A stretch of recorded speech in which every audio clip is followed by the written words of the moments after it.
thank you for coming today to discuss your life, your story, your journey, and everything like that. So if you can just begin by just telling us who you are, where you're from. Okay, this will be fun. Thank you for having me. My name is Tolu Inyonda. I go by Tolu for short, just to make it easier on everybody. I'm originally from Nigeria, born and raised. Been in the United States for about 9 years, so 24. I think I'm giving it away how old I am right now, okay. but I came here when I was 24, so it's been about 9 years up to this date. I wasn't going to ask you your age. That's probably not right for any culture for me to ask. No, it's just a number. Okay. Hey, come on. Okay. So, what part of Nigeria are you from? I was born and raised in Lagos, but originally my dad is from Oyo State. Okay. Because we Africans, we choose or where your father is from is where you are from. That's your hometown, even though you're born in a different city. So my dad is from Oyo State, which is the South in Nigeria, and that's where my hometown is. Okay. But I was born and raised in Lagos. Okay. In Lagos, now, for a lot of people, that's a really big city. That's one of the biggest cities. That's very populated. Kind of comparable with New York City. It's like 20 million people there, right? Yeah.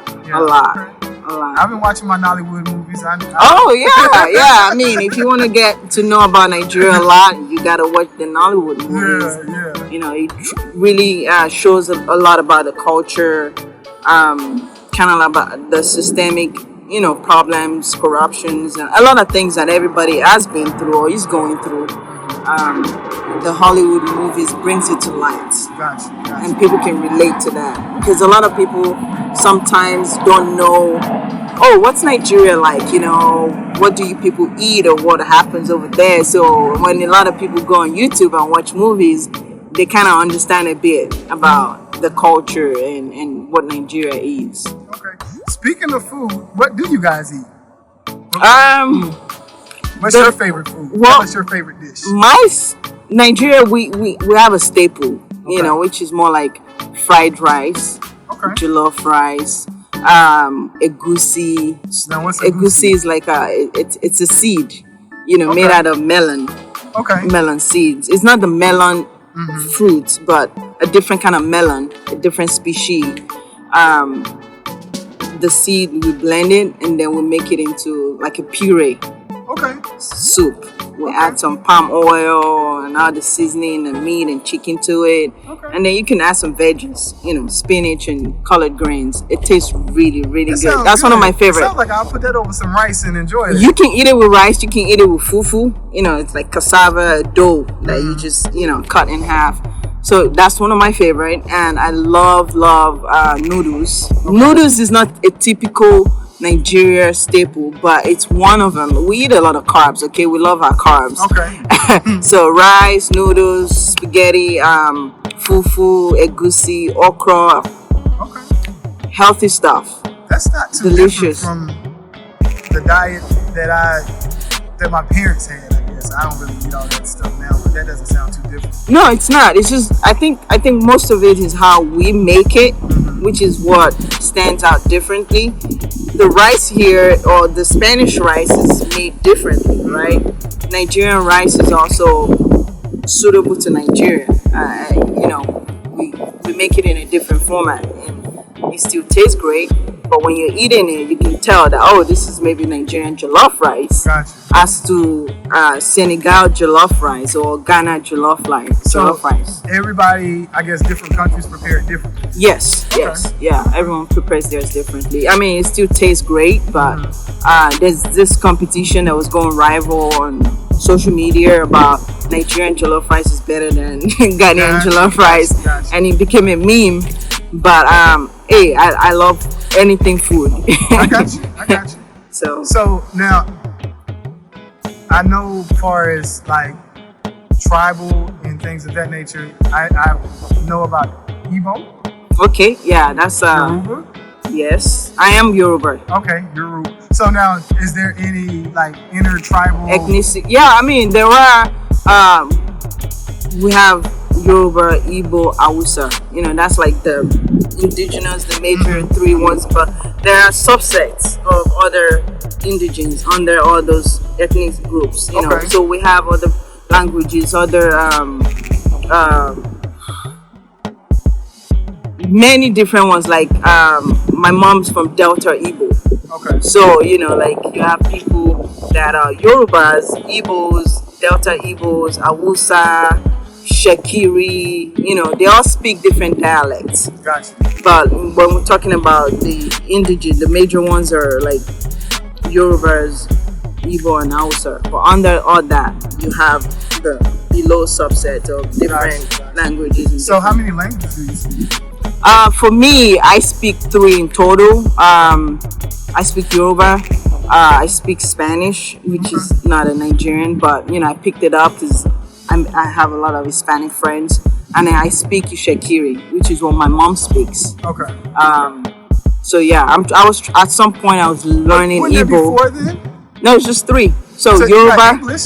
Well, English is a primary language. You Okay. gotta understand that. So Okay. English is a primary language. I don't really consider that as if you ask me what languages I speak, yeah, I mean I speak English. But if we're talking about in terms of cultural, I speak Yoruba, Shekiri, and Spanish. Cool. So it will be 4 in total.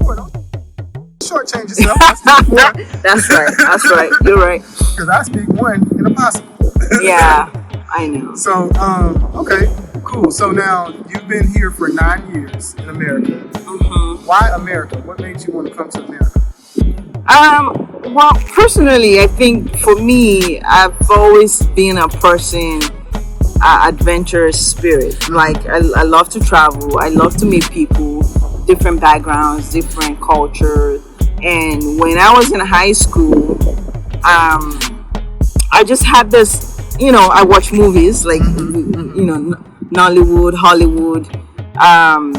And I was curious about what America was like. You know, you hear a lot of stories about America, the land of opportunities, where anything's possible. Anything's possible.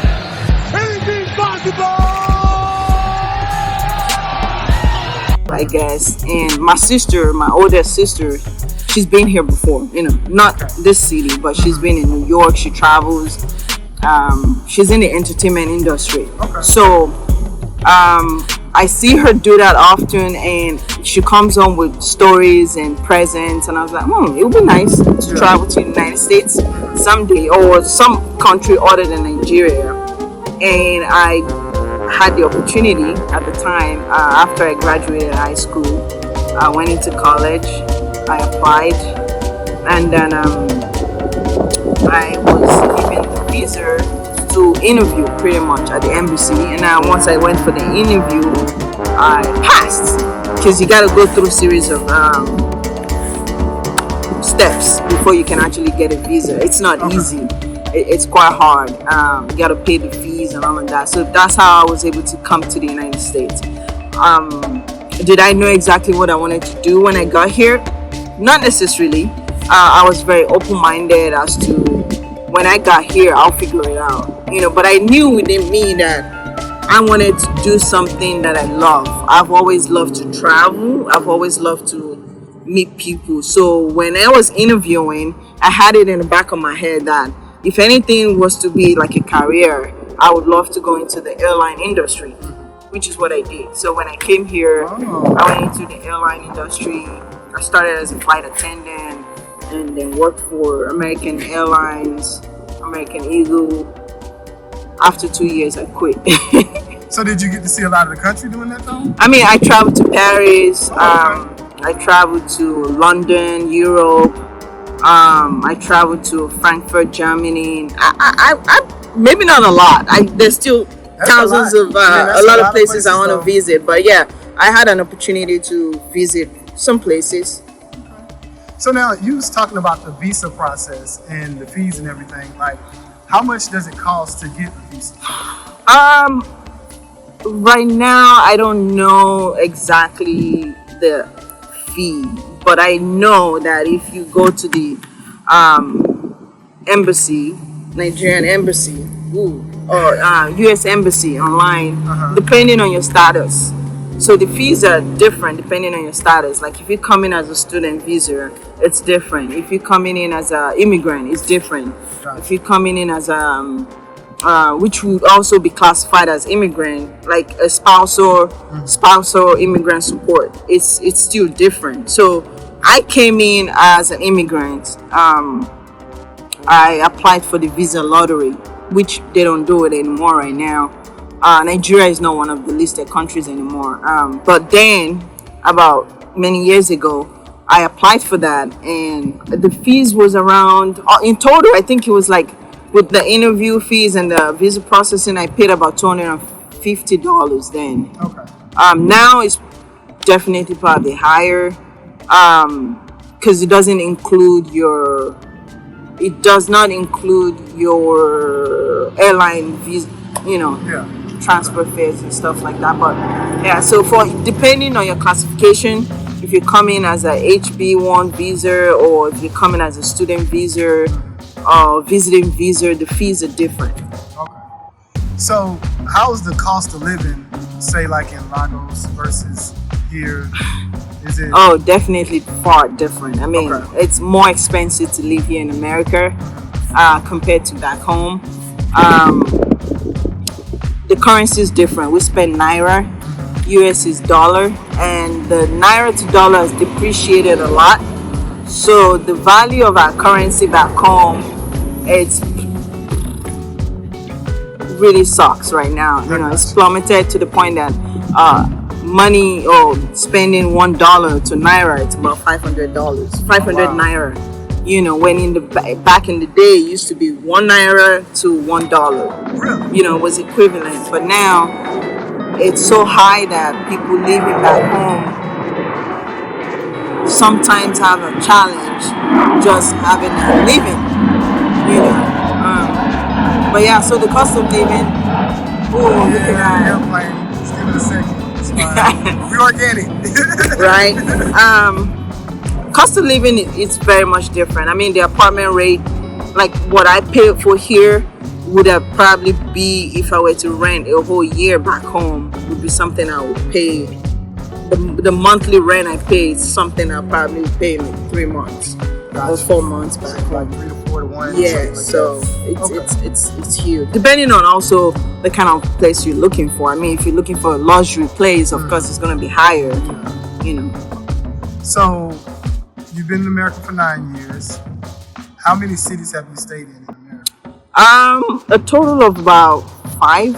Okay, what cities are those? So when I came here, I was in New Jersey. That was the first city that I came into. And then from New Jersey, I lived in Texas.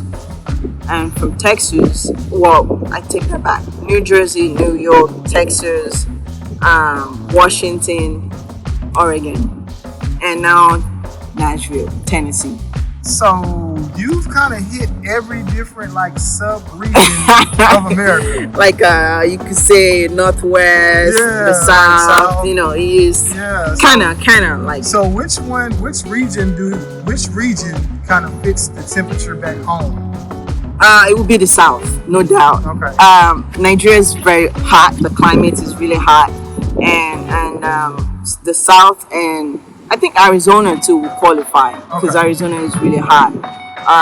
The temperature equal-wise would be. That's why a lot of Africans, they typically, when they come to the United States, they tend to live in Atlanta. It's like a trend. Atlanta, Texas.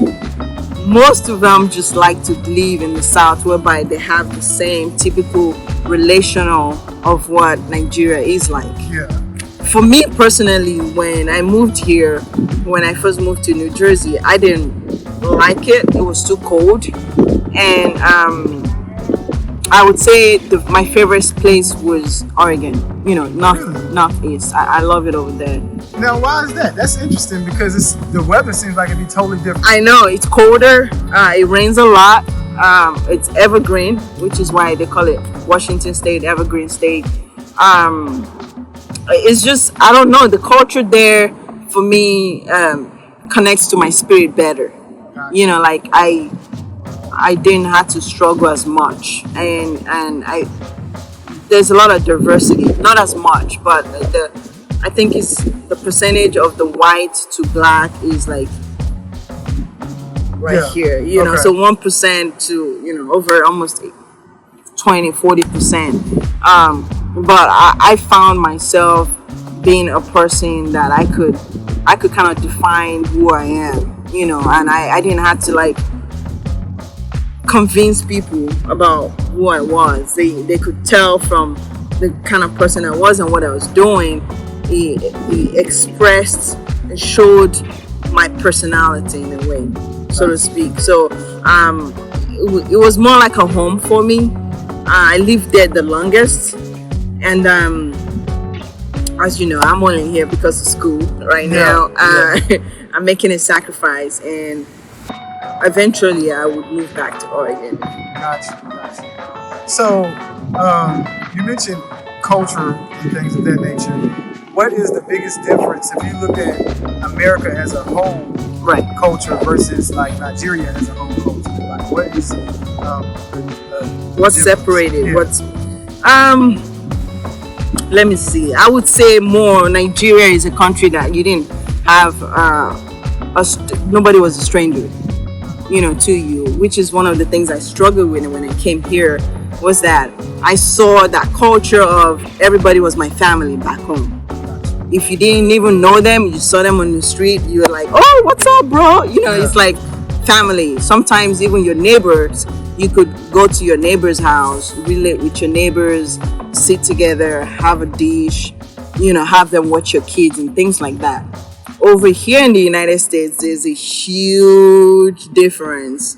When I moved here, and I remember the first friend that I made, and I was trying to be all cozy and homey with her, and she's like, girl, you need to take it down a notch, like we don't do that here, or you can't be all cozy and friends with people. You can't just go to your neighbors and say, hey neighbor, so for me, it made me feel homesick a bit, so it was something that I had to adjust to.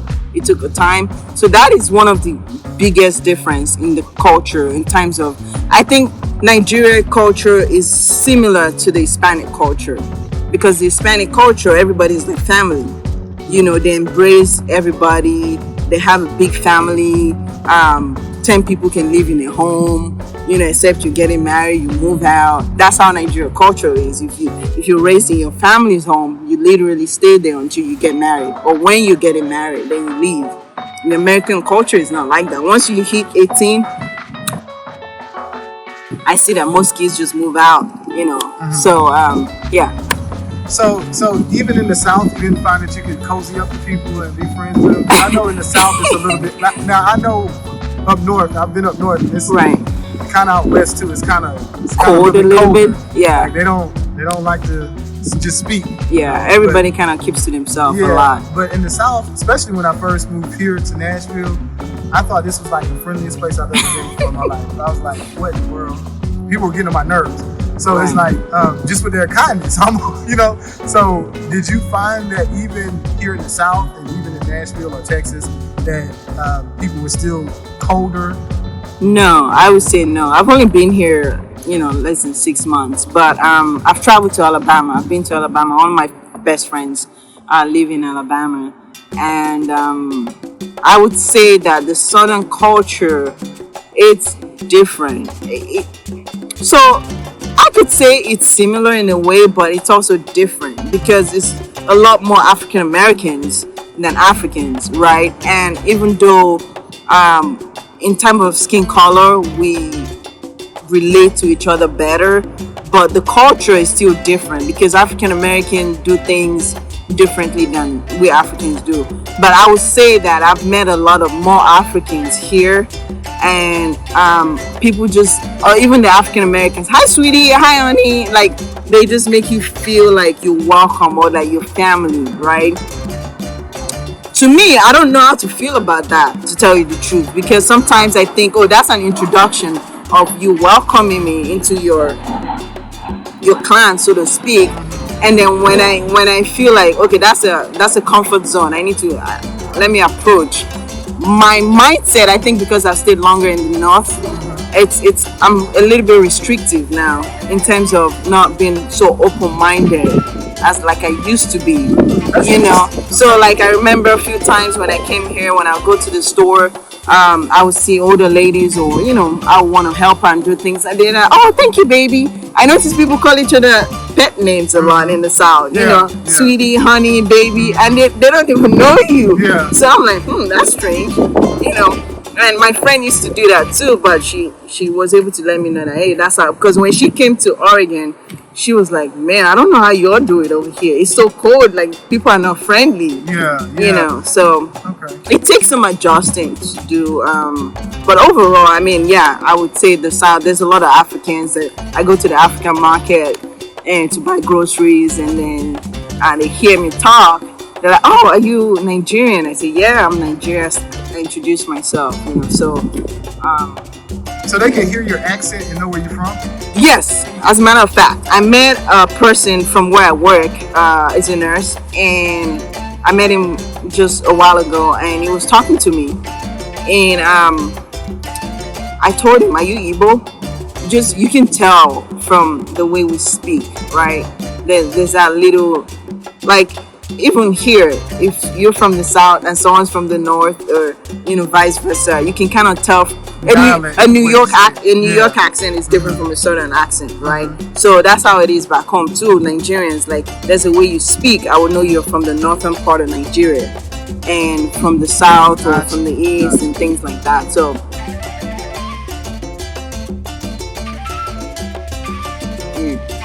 So you were saying, like, I guess you made the distinction between, you know, that the African culture and the African American culture in the South is still different.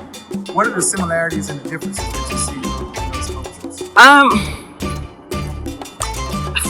Let me think. I think for one,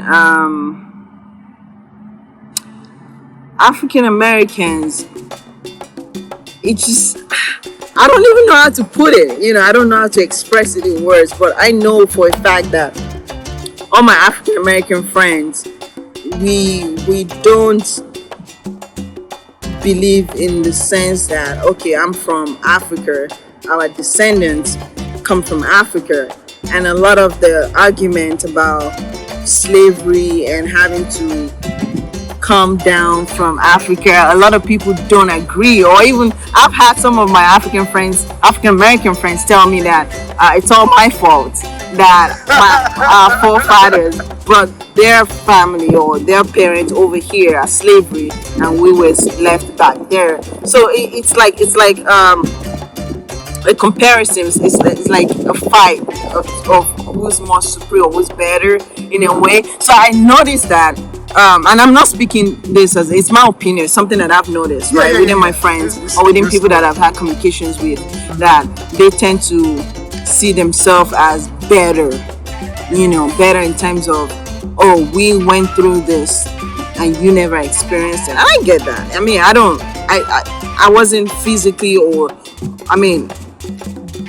tortured or go through what it feels like to be tied up or, you know, sold to someone or someplace. So I don't come here speaking like I'm better or that I know better, but I've learned, or I'm learning the history a little bit, and I'm sympathetic and understand that, hey, this is what happened, you know, years ago.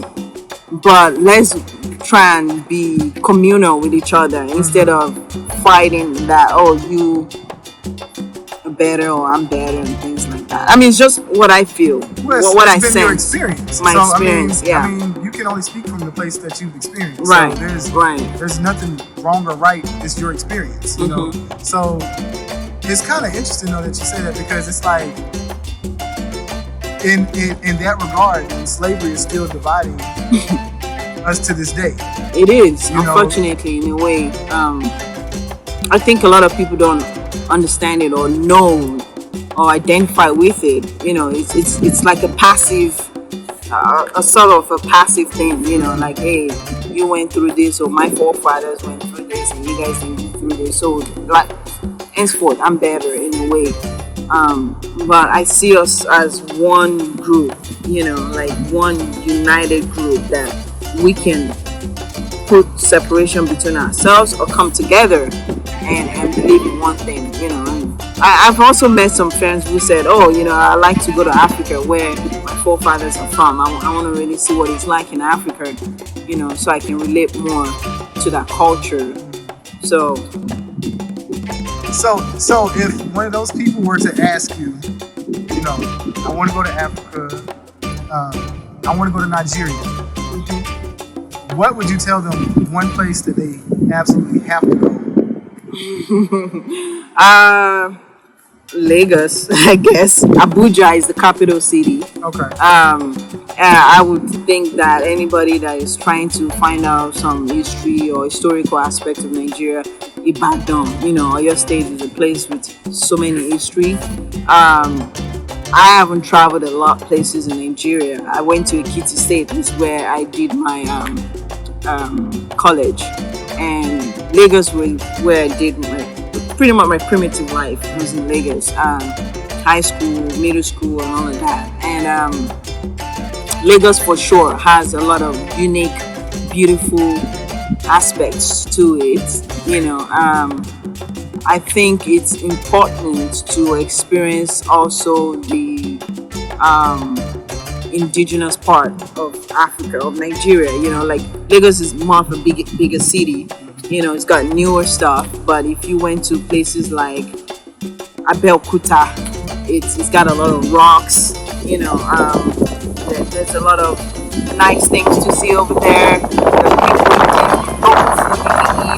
can talk to people in their languages. So I'm just trying to kind of understand that lifestyle. How people do things aside from before civilization came into place. Because some places they still live in that way of doing things back in the days, whereas in the bigger city it's more civilized, culture wise. So yeah, Lagos State for sure. I mean, you will see everything in Lagos. Is there a monument or anything specific? Like when people come to America, right? They're like, I gotta see the Statue of Liberty. Like theirs has like the Eiffel Tower. Right. Like, is there a specific monument or anything that you would say, as far as Nigeria is concerned? What is one? I don't know. I mean, there's so many places to see. For me personally, I don't really attach any monumental feelings or figures to anything. I think for me, I just want to experience everything that is available to me. So like we have libraries, we have it's like a local shrine that people like to go, which if you believe in certain things, hey, you have at it. But for me, if I just went to Nigeria and I'd never been to Nigeria, I would just like take me to the local market. Like go to the local market, to the movie centers. Yeah. So you said a local shrine. Right. Like there are places in Nigeria, which is like there's a place in Abeokuta. They have like a local shrine, like worship of certain idols. Oh, gotcha. So they have like certain effects, objects that people, like go to and see those things. It's like if you go to the museum, Gotcha. Where they'll have those certain things that you can see, and people take pictures and want to know more about the story. Nigeria has a lot of kings, so certain towns have their kings. We call it Obas. Oba of Lagos, Oba of Benin. So it's like a chieftaincy title that is given to a person of standard, and they are like in control of that constituency, so to speak. Here, maybe they still have the governors and the president, and they still have the senators, but they also have obas, the kings of certain, little towns. Are they like figureheads, or do they still have power? Or? Yeah, they actually control a lot of what goes on in that city. Gotcha. So it's like nothing is done without the knowledge of the obas of Lagos. Okay. They have to give a go ahead. Like you have to go to them for certain requests. So let me ask you this: you were mentioning earlier about like the Hispanic culture and Nigerian culture or African culture being kind of similar. What ways you said earlier about like I guess how embracing they are in family and all that stuff. Do you feel like you connect more with them than even like African Americans? Culture wise anyway? I wouldn't say that I connect more with them. I think the correct way would be I have more of Hispanic friends. Okay. It's easier, or it has been easier for me to make friends with Hispanic people. In Oregon, a lot of the culture that I was around were Hispanic people. So the food they eat, part of it is also because I wanted to learn Spanish. When I first went to Oregon, I needed a place to live, and I was able to find a lady who's Hispanic, and she took me in as a family. And that was a great experience for me because it opened up. I already kind of had an idea of how Hispanic culture is or how they are, but that also went further in terms of this woman showing me a love, affection, making me feel like I was a part of the family. I never had to she never treated me any different than she treated her kids. As a matter of fact, she started calling me daughter, and I call her mami, which is a way of Hispanic people calling their mother. So going forward from that, I was able to kind of just get comfortable and make friends with Hispanic people. Their food is similar. They cook a lot of rice, a lot of beans, a lot of tortilla, which is kind of like what we would call the fufu. So we have similar food. The African American culture of food is different in that aspect. I haven't seen okay. Give me an example of a food that's similar to like what the Hispanic culture will make.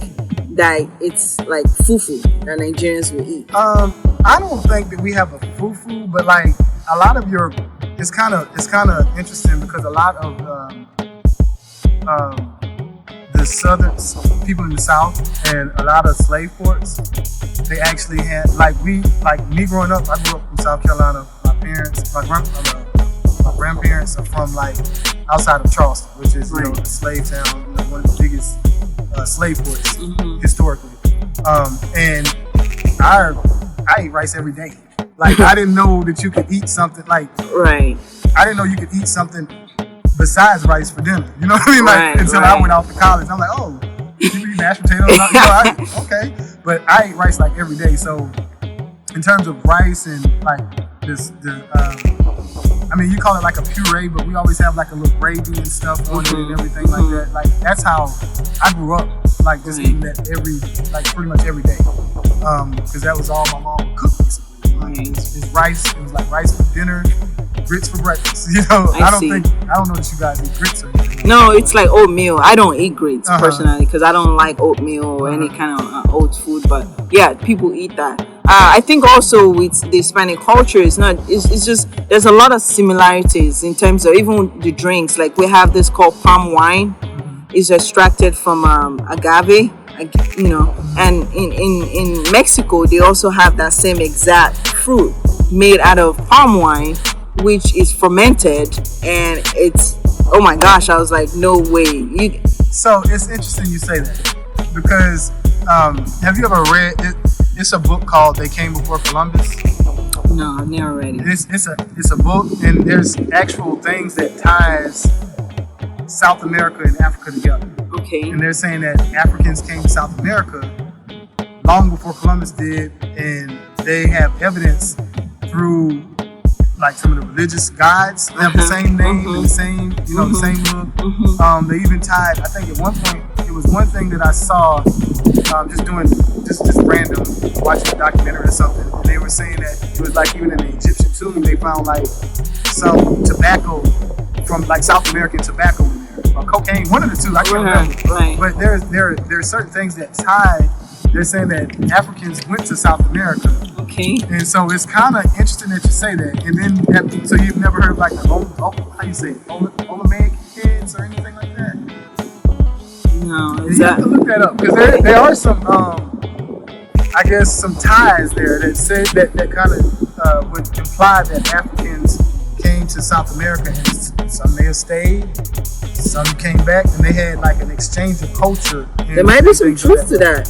Yeah, I mean, they have. I mean, if you Google it, you can see like it's like 10 or 12 things that they named that go directly with one another as far as the cultures and similarities that they have like documented evidence of. So, I would not.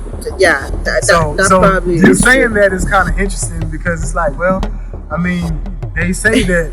That's what they say. Even the soups they make. I mean, literally, she would make this corn soup, and then she would put like a pig feet and a cow feet in it, and that's how we cook it back home too. I was like, interesting, pepper soup, chicken noodle soup, all of that. It's so similar in the food that we eat. So I guess it's easier for me. I eat a lot of Hispanic food, So you eat pig feet?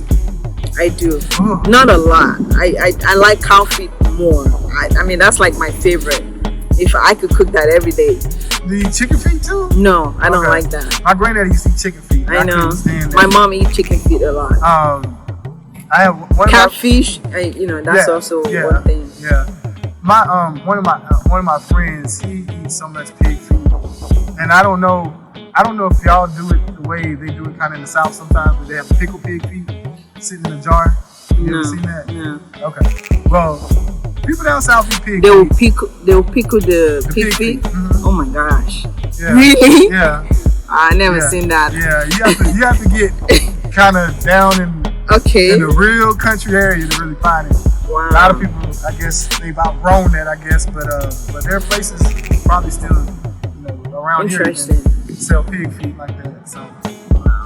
So, let me ask you this: like, musically, right? Who does the music in Nigeria? Is it different than like the music? Like, what would you compare that music to? Like some of the biggest stars and everything. Like, well, there's never been a doubt that Nigerian music industry is the best. Okay, I am biased, but look it up. Historically, like, go anywhere in the world, Nigerian music industry stands up number one. Well, maybe number two, but yeah, number one. I'll stick with number one. Okay. So hip hop, I mean, it's one huge. A lot of the stars, Davido, Whiskey, Tiwa Savage. I mean, they collabo. Who was the last one you said? Tiwa Savage. Okay, I was thinking 21 Savage. No, Tiwa Savage. She's a female. Okay. She's also one of the rising stars. She's been up there. Tenny. I mean, there's so many stars in Nigeria that they are recognized everywhere in the world. They sing with other duet, with so many of the popular singers here. Beyonce, many of them, which is great. So, like, musically, Nigerian music tops the best, the number one. I mean, you hear some songs, come on, like, you dance to it, and the one that I love the most is Aria Star. Good Samaritan is what it's called. I would have to play that sometime. But Davido, he's even won a lot of awards. He's very recognized. Whiskey, they're all recognized here. So musically, I mean, Nigerian music is danceable. We love to dance back home. I mean, we hear beat and we just jump up and start dancing. That's one of my way of relieving stress. For me, I dance a lot when I'm starting to feel down or just feel a certain way. Also, I would say one of the other things in music too is Christian music, gospel music. It's very much pronounced back home. We are a religious group back home, and Christianity is key. Islam too is also key, but in terms of music, there's a lot of gospel singers. Nathaniel Bassey, one of my favorite worshiper, Victoria Orenzi. She does a lot of worship, just deep commune worship with God. That once you just hear her talk, you just drop down wherever you are. So that for me, it's very much important. So some days that you feel certain times you want to listen to hip hop and dance and just throw away things, and there are some days that you just want to worship. We have all that. Gotcha. We're not missing out in any of that area. So what about the music here? Like, who do you like here? It just depends on the music. Like, I would say one of my favorite singer. I have a lot of collections on my Amazon Music. Yes, that's okay. what I was gonna say. Bruno Mars is one of my guys. I love Bruno Mars. I used to sing his song, "Will you marry me, marry me?" And then clear your throat before you sing next time. Yeah, Bruno Mars. What's this guy's name? The redhead singer. I can't remember his name right now, but yeah, he's also a great singer. So I love blues, and then I love the Christian songs too. I listen to a lot of Christian songs, gospel here. Sometimes I listen to Beyonce if I just want to break it down. Okay, got you. So let me ask you, I guess, what was like the biggest adjustment you had to make when you came to America? The biggest adjustment for me would be, I think it was culture. I mean, culturally, the food. When I came here, I think for the first few months, up to a year, I was really homesick a lot because I didn't have friends. My accent was a bit stronger, even though I was speaking English, right? So I would get angry when people would say they couldn't understand me, and that for me started to put me in some sort of like a zone. I started to sometimes feel like I wasn't meeting up, and that was the point of being here. I should just go home where I was more accepted, where I was able to fit in, because it's important to have a community wherever you are. We are a symbiotic, people. We want to be around other people like us. And for me, when I came here, it took me a time to fit in, so to speak.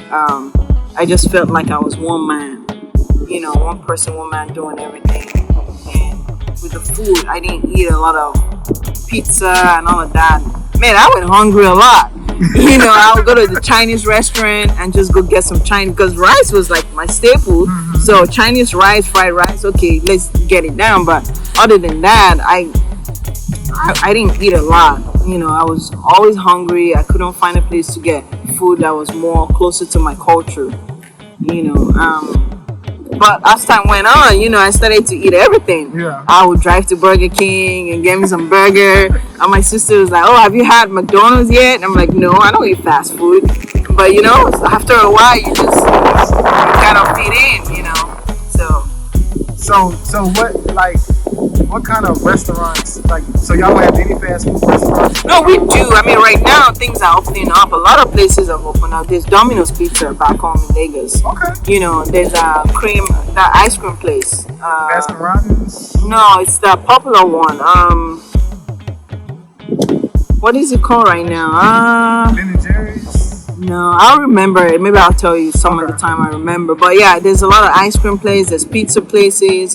There's fast food, but they sell rice and pastries. Gotcha. Kind of like we have McDonald's here. We have fried chicken. Kentucky fried chicken and all of that over there. But I didn't grow up eating fast food. That's the thing, because we practically was raised where we have the poverty line, right? We were below poverty line back home. My mom was a single. She was the breadwinner, single income, so to speak. So she worked really hard, and by the time the income was home, everything was practically gone because we'd already accumulated debt, bought food on credit. So there wasn't a lot of luxury as to I could eat this and that. No, we didn't have that. It was just whatever was on the table was what we ate. I understand that. So did you find that what you spoke earlier about, watching the movies and seeing what America's supposed to be, the land of opportunity, did you find that to be the case, or did you feel like people sold you a dream? Or oh my goodness. I think there's no place you go to in this life that it's always exactly what you hear is what you see. I think you just have to go through that experience. Back home we had this ideology. And when I say ideology, because it's what I saw in movies at that time, that it was raining money in America, so to speak, and everybody wanted that opportunity to help their family out of poverty. So coming here, it was more like, oh, when I got here, I was just going to do this and that, and I was start making the money. You work 10 times as much here than I would back home. And what I mean by that is, like, bills don't stop coming. Right? You have to pay for your phone bills, your water bill, your electricity bill, your rent. Like, it accumulates, and you don't have a choice to just say, hey, I'm not gonna work, except if you have support from family. So once I got here, I went into the workforce right away. I didn't even stay a day to even sit around. I think that for me was a bit hard. I've always been a hardworking person, but I couldn't find an income or a job right away. And I started at $5 an hour, and $5 an hour then, even though it felt like a lot of money to me, I knew there were people that was making more than that. But I saw it as, this is an opportunity. You're new here. You have to grow or get up to that point whereby once you get into the system or have the educational background, you could actually place yourself in an opportunity where you can earn more. So I was making $5. I was happy, and I was sending home just to support my family. You said you were sending money back home too? Oh yeah, right so away. So you're making $5 an hour, and I was sending that. Living in America and sending some money back home. I didn't buy myself any clothing for a year. Whatever I came with back home when I moved to the United States was what I wore for the whole year.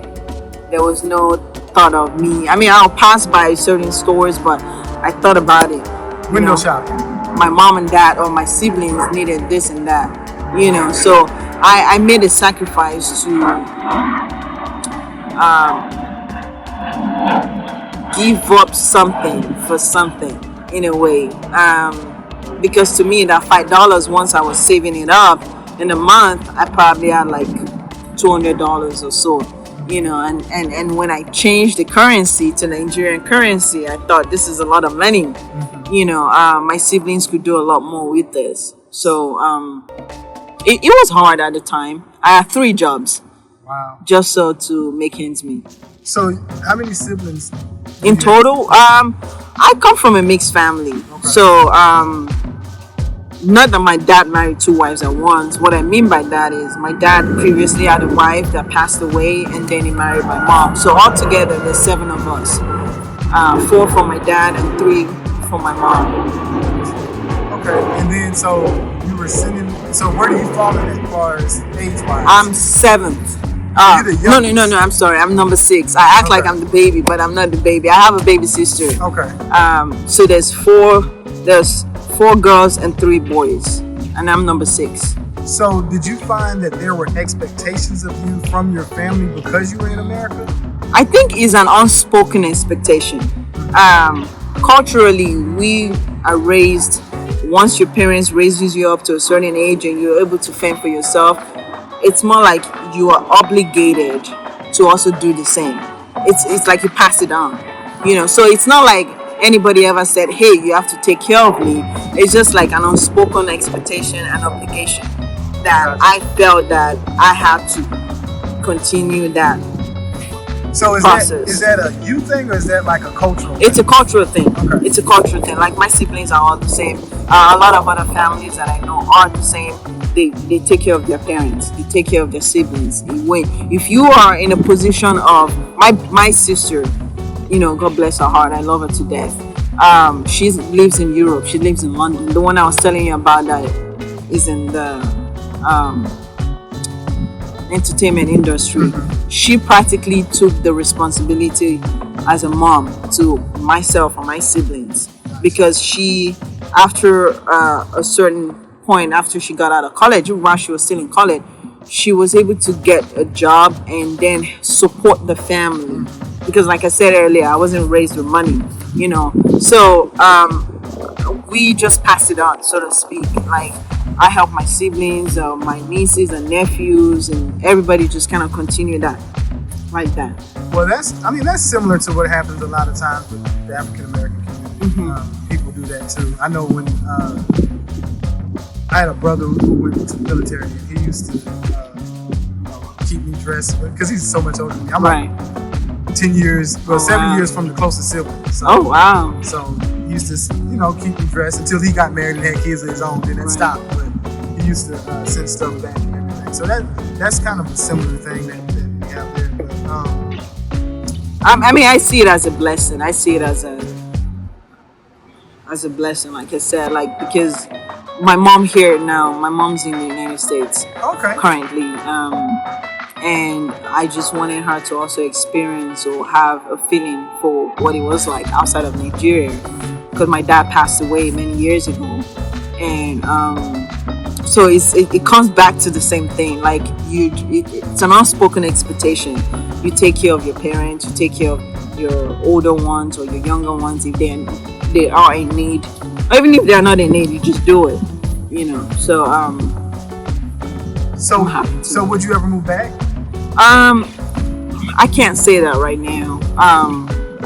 I'm not sure what the future holds. I know that right now I don't have plans to move back, but I do visit from time to time. I tend to go home every year. I'm not going this year, not next year because of school, but the last time I was home was in 2020. I went 2022. No, 2020. So last year during the COVID season, I was home for a month. So I tend to go home like that every year. I was stuck over there, as a matter of fact. Their kid got stuck in the Middle East like that. Yeah, I was. We had the evacuation flight brought us back. So yeah, that was a difficult time for a lot of people. I can imagine. Yeah. So let me ask you this.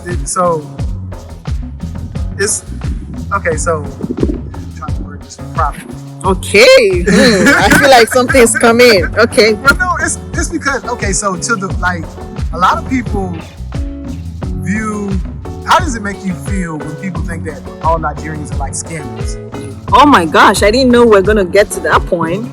You should have told me the points I was gonna talk about. I felt like I'm just answering questions. I know. I'm glad in a way, because sometimes when I prep for something, I just mess it up. Here's the thing: not all apples are bad, right? There's maybe one apple bad out of that apple, but when you throw that bad apple into the mix of 10 apples, it's gonna infect the other apples, right? So what that means in essence is, when I hear about Nigerians or some Nigerians that have scammed other people, it breaks my heart, because I think it becomes a norm that people start to generalize that all Nigerians are scammers. Far from it, all Nigerians are not scammers. I think that sometimes people find themselves in a situation that they are not able to get out, or they find themselves so tied into something that they figure or think that that's the best situation to resolve. There's always the right thing to do, right? I've heard so many people, even it's on news, I'm sure you've also heard some Nigerian guys stole millions of dollars, people's taxes, and now they're in jail. But then other people are now afraid to go into businesses with certain Nigerians because of that same pattern of story, and it's starting to become a trend. Like it's like, oh my gosh, what are we doing? You know, because I see people. I've met even other Africans when they ask where I'm from. I say Nigeria. They say, oh, you people are scammers. Oh, so You know, so like- you have that reputation throughout Africa also, like where It's not throughout, but even some African countries believe, and I'm starting to kind of accept that most Nigerians are scammers. You know, it's become a stereotype. It is a stereotype. it's a stereotype. You know, because and most of the people that's done it to others are men. You know, and it's not like having that gender role that Nigerian men are scammers, or even some women, but it's unfortunate, and I hope that that's something that changes at some point, because Nigerians we are hardworking, you know, we are resilient, and sometimes these things happen because of bad governance, you know, bad things or the corruption in the government, and you see people that have worked so hard, that are educated, and they can't find job, they can't find income, so they result. I'm not saying that, hey, you know, that's the right thing to do, but sometimes when the opportunity is not there to do the right thing or find someone that can be of help, the easiest thing to do is just to scam somebody else, which is very unfortunate. Yeah, I think you touched on it though. It's not. It's a stereotype, number one, and number two, it's based on economics. Right. So that happens everywhere. You know, you have certain people here in Nashville Yeah. who are gonna, you know, run Oh, some kind yeah. of scam Yeah, or something on yeah. people. So it's not where it's just Nigerians. You know, it's not a Nigerian problem. It's So an you hear it economic more. problem. Yeah, You know. I think the reason that it became around the world like a Nigerian thing is because of those emails that used to go out. Right. I think that's how the reputation came. Hold on. So I think that's how the reputation became, you know, prevalent that Nigerians are scammers Right. because of the emails that used to get. People used to get emails and stuff, you know, trying to get funds from people and you know, scamming them. So I think that's where it came from. But I don't think I don't agree with any stereotype, because no one person or no one country is all one thing. Right. And so I don't agree with that. I was just wondering, you know, your thoughts on it. Oh about yeah, that. I'm not in support of it. I don't agree with it. I stand against it. You know, I look out for people too, because I have some friends that are Americans that have initiated a relationship with someone over the internet that said they are from Nigeria. And the truth of the matter is, even if they say they are in Nigeria or from Nigeria, it doesn't always mean they are Nigerians or from Nigerians. I think because we touched on the fact that it's become a norm. It's so they see the Nigerian, so it's easier. You default to that. Oh, Nigerians are scammers, so I'm gonna take up this Nigerian image and say that I'm a Nigerian so as to scam this person. So it goes on, and I always ask my friends that are into relationships, I said, have you seen the person, you know, have you seen the person you're talking to? Have you spoken to his family? Have you found a way to meet each other in person rather than just over the phone? And has they ever asked you, or she asked you, for funds?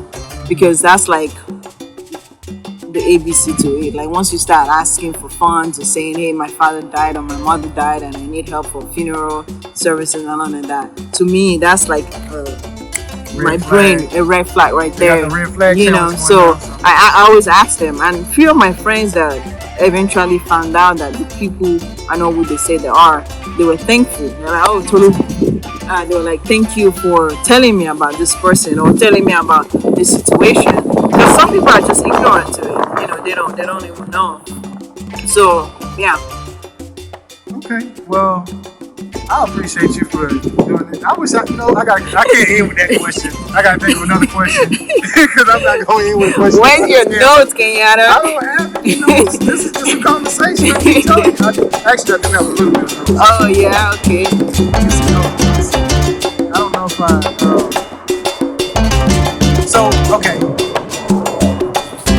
might be the same thing that I asked you, but what's the biggest misconception about Nigerians or stereotype that it's not true?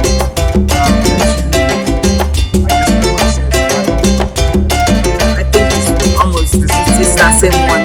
You know, being Nigerian scammers or Nigerians, use people for money, try to get into the United States. Another one is that they want to just come to the United States. You know, and I try to also let people know that that's not always the case. Like, if you fall in love with someone, you fall in love, right? You don't control who you fall in love with, right? But you still have to be intentional about everything you do with that person. Whatever steps you're taking as to your relationship with that person, you have to do your homework to find out who they are, if they're really into you or not. Because it can happen to anybody, whether or not you're Nigerian. You can date someone here and the person becomes a totally different person from what they say they are. Yeah, I have. So, you know, I hear that a lot too, that, oh, you know, Nigerians are just looking for music. So alongside them being like scammers asking for money, you hear that Nigerians just want to get to the United States, and once they get here, they'll dump you. Okay, let me ask you this. This is going to be the last question, I think. This is a good one. Why did you pick America to come to? Because you said your sister's in Europe, right? My niece is in Europe. So when my niece went to school over there, my sister moved just to, you know, watch over her because she was a teenager. So you chose to come halfway around the world. Seems like Europe is closer, and you know you got other options. I never thought about Europe, as a matter of fact. I don't know. Like it wasn't a thing. It's not that I saw that the United States was better. I think United States just happened to have the opportunity that I was given. You know, it was available to me. Like I said, I came here through visa lottery. Europe didn't have a visa lottery. You know, London or England didn't have like a visa lottery program at the time. Canada, I think, started one at some point. I don't know if they're still doing it, but that could also have been an option. But United States was just that one country that was opening an opportunity for a third world country to also have access to the opportunities that the United States can offer them. So once that pool came out, I jumped on it because I was like, oh, okay, this is a great opportunity. I can, you know, impact, you know, put in my own quota, which is how I came to the United States for. If that wasn't the case, I probably won't be here. I probably would still be back home, you know, doing my thing, or maybe in another country by now. So how do you feel like, okay, is there a huge Chinese influence coming into Nigeria now? What do you mean? Like, far as a lot of Chinese people, like businesses and companies and stuff coming in? I think it's always been, because we have a port in Nigeria. You know, we have the seaport, and when there's a seaport, there's an influx of international cultures. Okay. So Nigeria has, Lagos in general has a lot of international cultures. We have Chinese, we have Japanese, you know, Koreans, all kinds of culture. The Asian cultures, there are other countries too, you know, the Middle Eastern, you know, you see a lot of them over there. They do businesses, you know, in Nigeria, because Nigeria is a place of economy that things can actually happen if the economy was doing great. Like, Nigeria gives you an opportunity whereby you as a person today, you could decide that I want to move to Nigeria and I want to start a tech company, and people will embrace that, you know. So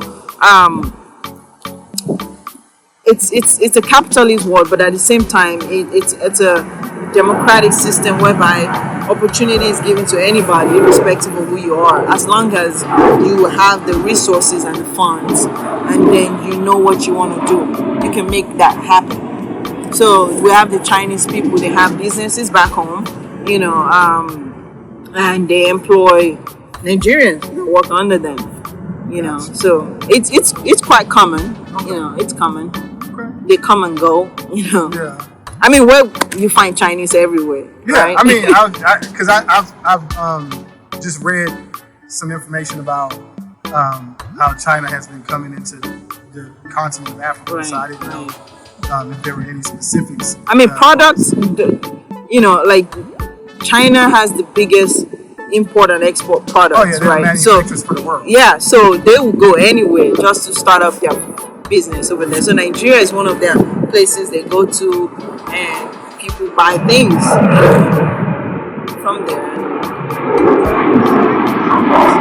Hold on, you gotta speak up. Speak up. Hold on, 1 second, I'm playing. Elijah has a question for me. That's your question. Hold on, say it loud so we can make sure the mic. In Nigeria, what is the thing that has the most physical or emotional attachment to you? To me? Yes. Oh, physical and oh, that's a brilliant question. I gotta make sure I that cannot it's heard. believe that. You said in Nigeria, what has the most physical or what? An emotional Physical or attachment to emotional me. attachment to you? I would say my family. Family is a big thing for me. My home, where I was raised. That is the most emotional and the most physical I can ever speak about. When I go home, whenever I'm with my family, sometimes we go visit my dad's funeral place. And the way my dad died was very shocking and unexpected. So we still have, I have some kind of attachment to that because it's my way of still talking to my dad or trying to connect to him, and that's where it's at. So Nigeria is always going to be home to me. No matter where I go in the world, it's always going to be home. My family are still there, so for me, that emotion, as a matter of fact, I was speaking to a friend today and I was telling her that I feel homesick, that I wish I was home right now with my family, because December is a big event for my family. We always all come together. Like I said, I come from a big mixed family, so everybody come together. We throw a party, we eat, we sing songs. I don't do that here. So that is still something that I'm attached to emotionally, physically. Great question. I like that. Woo, okay. You got another one? That was it. He's smart. He is a smart kid. Okay, well, that was a good question to end it with. So we're gonna call this a wrap unless there's anything else that you want to. No, I mean, thank you for having me. This is I've not done this before, so for me, so startup, right? Startup. It's always good. Maybe, I don't know, I could have said more, but I'm glad that you gave me this opportunity to come speak. If you have any more questions later, I will maybe after today, I'll write down some artists that I like that I was going to share with you here and vice versa back home. There's some songs you should even check out, in Nigeria. It's on YouTube and everything, so I'm sure you like it. Maybe another thing, have you ever tried any Nigerian food? No, so I haven't. Now, is there a place around here? There's if you go down Bell Road, Annie on Bell Road, I don't know the number, but it's called Eco African Market. Okay. EKO International, on Bell Road. It's the intersection. There's like a hill, like you're going uphill. The intersection of Bell and Murfreesboro, maybe? Yes, Bell and Murfreesboro. Okay. Yes, Bell and Murfreesboro. Okay. Just that intersection right there. They have cooked food already? I gotta go. They don't have, they have actually donuts. It's kind of like Nigerian donut. We call it buns. Okay. Or puff.